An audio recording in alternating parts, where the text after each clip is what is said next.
Hello MTV and welcome to my crib. Actually joking, but it is my house here in Rockwall, Texas. We're going to talk about the entire project here, starting with the front of the house because we did a complete facelift on the entire house, front and back.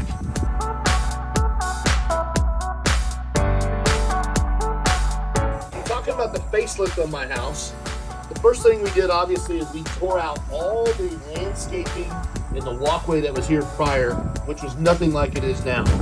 We came in and we did these poured pavers surrounded by the Mexican beach pebble, and we put this nice border on here to contain it. So instead of just having it with some other type of border, we wanted to do a concrete border to kind of keep that contemporary theme, but also make it a little more permanent so we wouldn't have to manage it and maintenance it.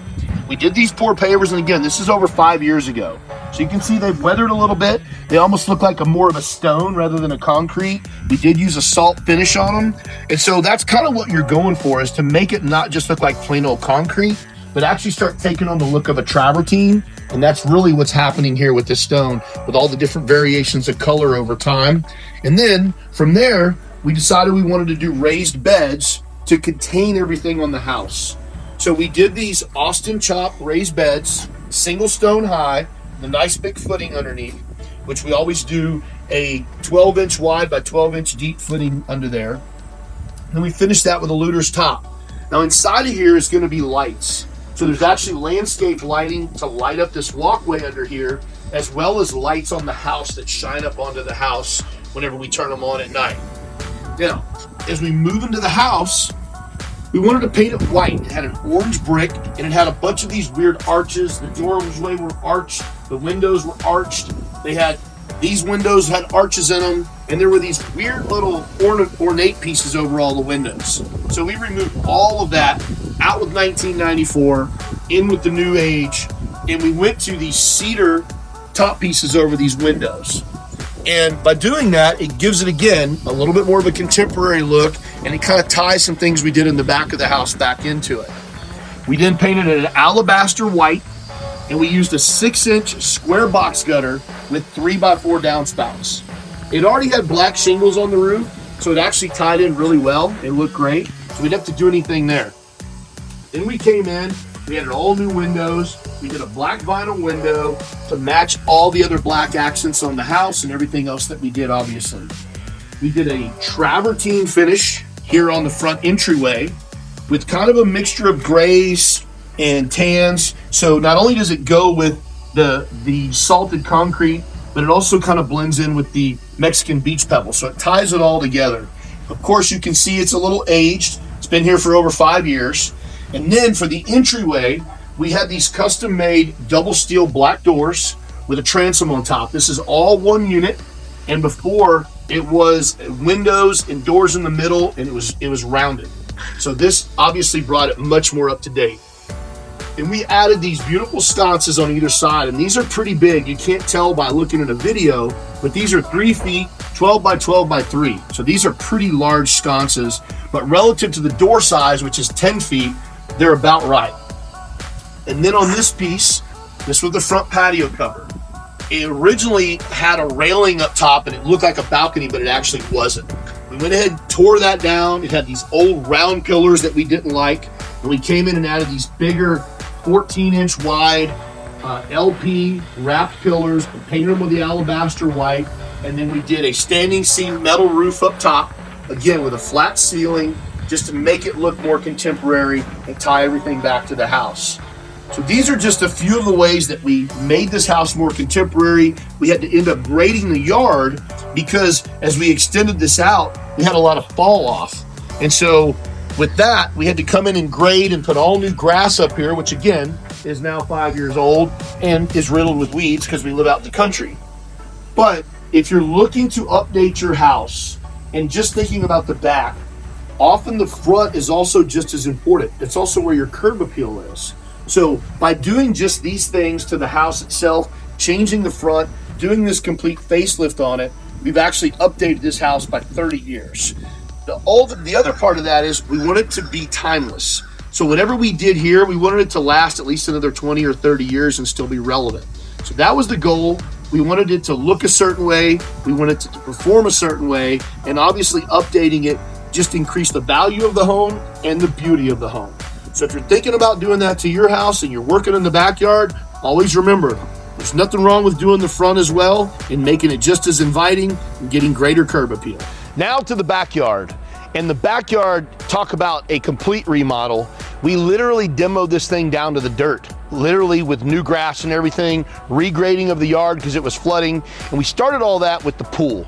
And the pool was a pretty big deal because it was 30 years old and it looked horrible. It had orange brick around the outside. It had the ugly aggregate material all around it. And we wanted to really update it and make it look more modern, more contemporary. And that's exactly what we did. We redesigned it. We took out a wall over there and we turned the kiddie pool into basically a lounge area, a sun deck as they call it. And then we wanted to change it up by adding a flowing spa where the sauna actually flows over into the pool, and we used a glass tile on that. Before it just had one little spillway. So now we wanted it to flow over into the rest of the pool. We did a nice dark pebble tech in the bottom with dark tile all around the edges.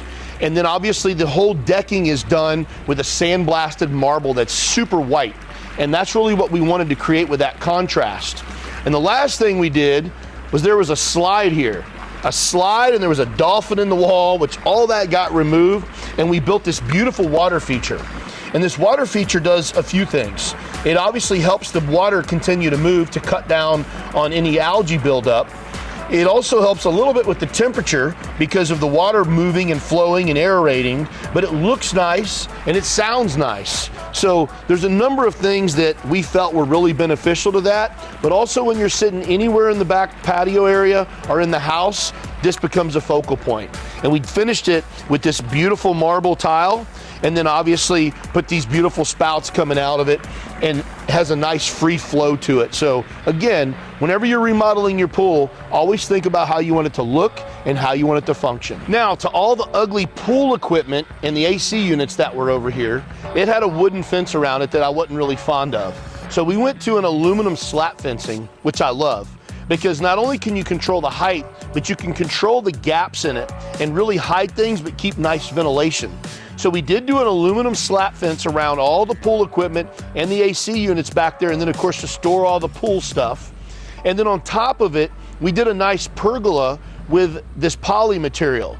So what this is gonna do, it's gonna help preserve our pool equipment so the sun doesn't just completely beat it to death, and also cut down on the temperature so the sun isn't just beating down back there all day. Now, we did leave the back portion of it open because I do have 2 air conditioning units back there and they need to be able to breathe and let all the air come out of them. So we did leave the back portion open, but again, changes the temperature and also helps with the wear and tear on all the equipment. Pool decking. That was another thing, and it wasn't just about the pool in this case, it was about all of the decking for the entire patio area, even leading out the gate and down by the equipment here. And so we decided between concrete and other options such as other pavers, we wanted to go with this really, really white sandblasted marble. And it does a few things. It stays cooler than most of your stone or your concrete or even turf, but it looks nice and gives it a much more contemporary look. The other thing we did is we went with a zero coping. So instead of doing a different coping around the pool, we took our sandblasted marble and brought it right up to the edge of the water. And it gives the pool a perfect cutout, so it looks more contemporary, and it also makes it just look a lot cleaner, almost like a zero edge, right? And that's why I really like that no coping look. There's no transition from the marble to the coping. Now this is a few years old, so of course we've got some movement in our pavers, we've got some chips and cracks here and there, and that just happens by default. But at the end of the day, when you're picking your pool decking or you're decking on your patio in general, make sure you're considering the aesthetics, the performance, and not exactly what you want now, but what's still gonna look nice 10 years from now. Building the patio structure. In this case, I had a little short patio with a flat roof, and it ended at this wall. So I didn't have a lot of coverage, but it also had a very low beam, so it obstructed your view out into the property, and it didn't let a lot of natural light in the house. So it was almost kind of dark back here, but fortunately the patio was short. So we came in, completely removed that, demoed it all the way back to the house, and we built this nice big gable, leaving the open area up top to allow that light to come in, but now we have a much better view looking out onto the property. We did this structure with steel posts. These are 8x8 steel posts that are painted black. And then we did our soffit and fascia and even our header beam in a wrapped hardy siding, and then painted it the alabaster white to match the house. We finished the structure with this tongue and groove with this dark stain. And we liked the dark stain because everything else was black and white, and it just tied it all back in together and kind of went with everything else we've done. From the black post, to the black slat fencing, to the black windows, to our black steel door, which was another nice addition to this outdoor area. We added this steel door, which we have now steel doors all around the house. But again, this ties back into exactly what we did on the patio area, even matching our fixtures. Black lights, black fan, and all the trim that goes with it. So when you're building your patio area, be very mindful of how you want it to look, how you want it to function, and all the elements, where the wind is, where the rain is, where the sun is, what you're trying to see, what you're trying to accomplish, what you're going to be doing under here, and the size that you want. So then we carried this structure into the other side of the patio. So if you notice these beams, it's because we tied in the balcony right to this structure. We're actually using this beam to carry the balcony because we didn't want to build it into the fireplace box here. So we took that beam and we built this, took our balcony, rebuilt it completely after we demoed the old one. Same thing, steel post, tongue and groove ceiling, painted white, but we completely waterproofed it. So now you have this structure under here covering the kitchen and covering this outdoor area that is a natural extension from the gable into this other area. So you can come out here and stay out of the weather the entire time you're transitioning from one structure to the other. So for the outdoor kitchen, I'm pretty simple outdoors. So I don't do a ton of cooking, but I do want to have the ability to do it. So I did a very basic outdoor kitchen. We used a gray slate tile with a Luder's top built right into our posts. I did a nice big gas grill, and then I did a pizza oven, and then just a refrigerator. But here's one thing that's unique. When we did this entire renovation back here, we didn't have gas. So we brought propane in, we buried a 500-pound propane tank, and we pulled propane lines back here, not only to the kitchen, but to the fireplace and to the house. So now we have propane for the whole house, as well as all the outdoor area. And then of course we had to pull power out here. But I kept this really simple, basic storage, drawers, fridge, and of course I had to have the pizza oven. Like I said, I am a pizza connoisseur, but I really wanted to learn more about using this oven to cook all kinds of stuff. This particular one, I can do gas or I can do wood. And so being able to do both is really nice. I haven't explored cooking wood as much as I'd like to yet, but I've definitely made a lot of pizza here, and it's really, really cool to do so. It's just in the summer, it's a little bit hot. However, this is a very basic, simple outdoor kitchen that does everything that I need it to do, and I have this perfect little cooking space right here in the middle, and then I have a backsplash in the back if I need an outlet for something, and it also keeps stuff from falling over to the other side when I'm cooking or preparing. Perfect outdoor kitchen for this space. So the outdoor fireplace, in our case, we did a ventless because there's no chimney. It terminates into the balcony up top, and it is a see-through. And we wanted a see-through so we can sit on either side, either inside under the cover, or we can go outside in the elements and sit outside. But either way, we wanted to be able to see through it out onto the property. And when there's people over here and people over on this side, you don't feel like you're too split up. Like you're still kind of all in the same area, kind of sharing in the same space, almost like a fire pit, but it's actually a fireplace. Now this being ventless, meaning no chimney, it's an open air fireplace, so it's not a problem. But if it were closed on one side, there'd be a shelf built under here specifically to direct the heat. Whenever you have a ventless, that's how you have to build them. And again, we did a nice big opening here to be able to see and to allow a lot of air flow through there so we wouldn't have to have a shelf inside of there. This fireplace is done with this Austin chopped stone with a Luder's gray mantle and gray tops. You can see some of the sealer is already starting to come off just from the heat, which happens, and then you have to reseal it. And then we use this gray slate tile down here. And this is a really nice combination to do with the Luder's and do with the gray slate tile, and then tie it back in with this really white Austin chopped stone. And that's pretty much it for the fireplace. We did add these flares on either side because it just looked better tying back into the posts, and it gives you a place if you're eating or people are having a drink. It's just more of an area, almost like a double-sided hearth, basically. So the other side of our ventless double-sided fireplace, this is where you can now see there's no chimney. So the exhaust and everything from the propane comes out right here. And we have to use a particular burner and a particular log set for a see-through fireplace because this lets the fire burn equally throughout the logs, but also you have to have a particular type of burner if you're gonna be ventless and not have a chimney. If it were one-sided, it would have a shelf on it. In this case, it doesn't because it's a nice big opening because we wanted a clear view between both spaces. Again, you see the nice Austin chop with the looters finish on the tops for the hearth and the surrounding areas with the gray slate.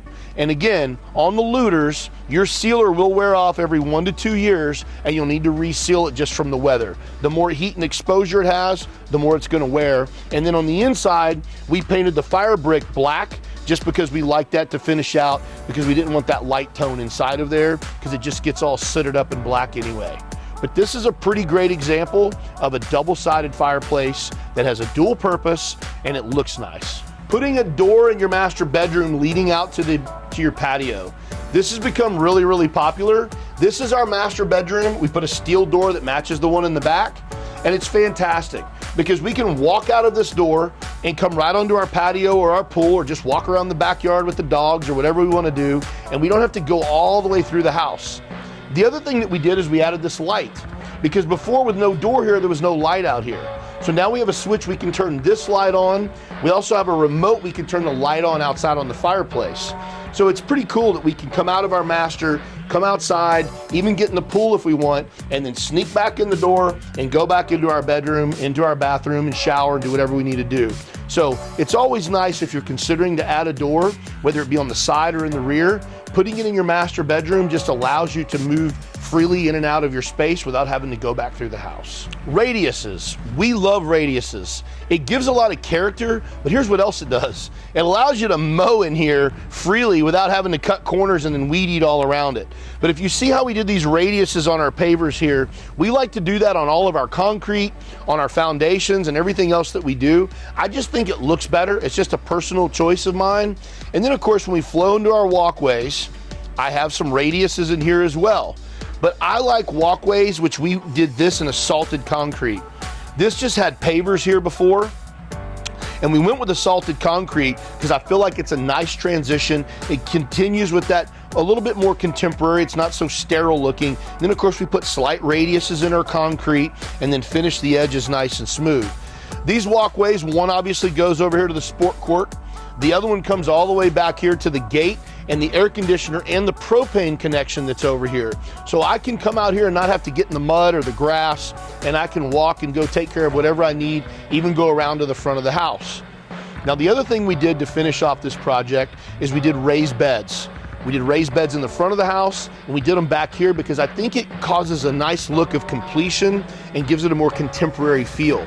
So it gives all those bushes and all of that mulch, which is rubber mulch, a place to live and contains them, but it just gives it a nice clean finish. And then of course, over here, we finished them along the sport court. And then of course, with new landscaping that's still a little immature, but coming along. Again, I like it from a personal preference perspective that it gives it a little more cleaner look and feel. And then we match that by redoing the entire back retaining wall. That was all done in a block before, but now we use the same Austin chopped stone and did that whole retaining wall back there, which obviously ties right back in when you're looking at these beds coming out of the back of the house. Now here's the cool part. Whenever you have raised beds and mulch, if you have dogs, they do things like that. They dig holes and tear it up and tear up your sprinkler lines and get your house all muddy. That's something they do on a daily basis, chasing lizards and frogs and mice and anything else that might be in there. But if you like having access where you don't have to get in the yard and get in the mud, I am a strong believer in doing walkways instead of just doing pavers. And then another thing is, don't forget if you have any areas that hold water, you need to add drains to them so that water can push out from the areas that are being contained in. And that's exactly what this is. So the walkways definitely finish this off. And then of course, we had to regrade all the yard to make sure the water was moving off of it, and then we put in new sod. But here's the problem. When you live out in the country, your sod gets reseeded every single day, so then it gets riddled with weeds after only 3 years. And that's exactly what happened here. Now we're on the balcony.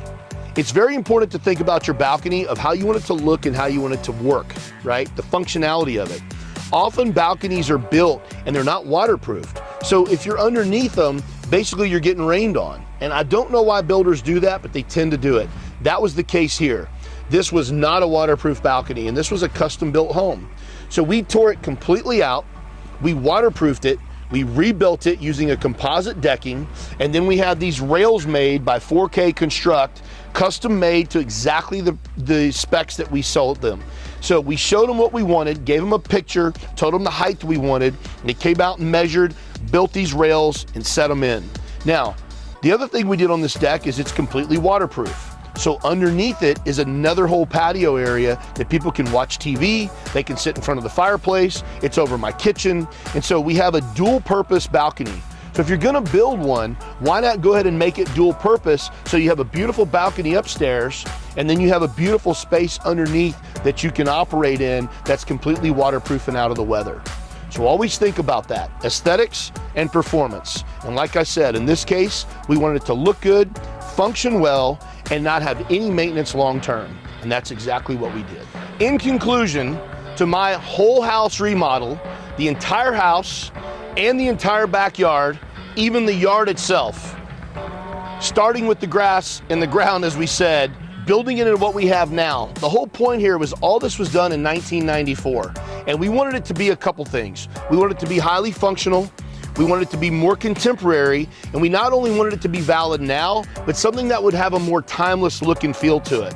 So whenever you're doing a big full remodel like that, whether you're doing the exterior of your home or your entire backyard like we did, make sure it's something that's gonna have some life to it, that's gonna last for another 20 years and still be okay and acceptable. If you're doing something that's too trendy, within 3 or 4 years, it's out the window and you're ready to do something else. So be mindful of that. Think of performance, think of aesthetics, and think timeless. That's the best use of your money. We hope you enjoyed this video and you'll continue to watch our other projects. We truly appreciate you, and remember, always do the right thing.